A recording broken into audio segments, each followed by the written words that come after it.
সবাই, আমি শিল্পা চলে এসেছি আজকে একটা নতুন ভিডিও নিয়ে। তো আজকে আমি সারা দিনটা কি করছি এবং কিভাবে কাটালাম সেটাই তোমাদের সাথে শেয়ার করব। তো তোমরা কেমন আছো? আশা করছি খুব ভালো আছো, আর আমিও খুব ভালো আছি। তো আজকে আমি আর আমার বান্ধবী দুজন মিলেই একটু বেরিয়েছিলাম টুকিটাকি কিছু কাজে।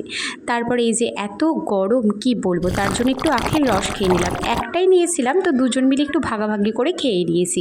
এই যে বাড়ি ফেরার পালা, তো টোটো ধরে বাড়ি চলে এলাম। তার আগে রেস্টুরেন্টে গিয়েছিলাম, বান্ধবীর সাথে কথা বলতে বলতে সমস্ত ক্লিপ নিতে ভুলে গেছি জানো। তারপর বাড়ি এসে স্নান টান করে একদম একটা ঘুম দিয়েছি। তো তারপর মা ডাকলো যে চা খাবি আই, তারপর চা আর বিস্কিট খেয়ে নিলাম।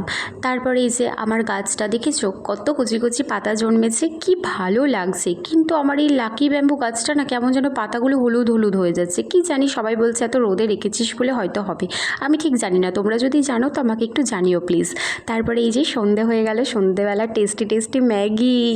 কেন জানি না আমার ম্যাগি খেতে না খুব ভালো লাগে। আমাকে যদি কেউ 3 বেলায় ম্যাগি খেতে দেয় আমি তাতেও রাজি আছি। তো আমার আবার ম্যাগি খেলে হয় না, ম্যাগির সাথে আবার একটা ডিম সেদ্ধও চাই। তার জন্য এই যে ডিম সেদ্ধ নিয়ে চলে এসেছি। কেন জানি না আমার ম্যাগির সাথে ডিম সেদ্ধ খেতে খুব ভালো লাগে। কার কার লাগে প্লিজ বলো। তো আজকের ব্লগটা আমি এখানেই শেষ করলাম। তো তোমরা সবাই ভালো থেকো, আসছি আবার একটা নতুন ভিডিও নিয়ে। পারলে চ্যানেলটা একটু সাবস্ক্রাইব করে দাও। বাই।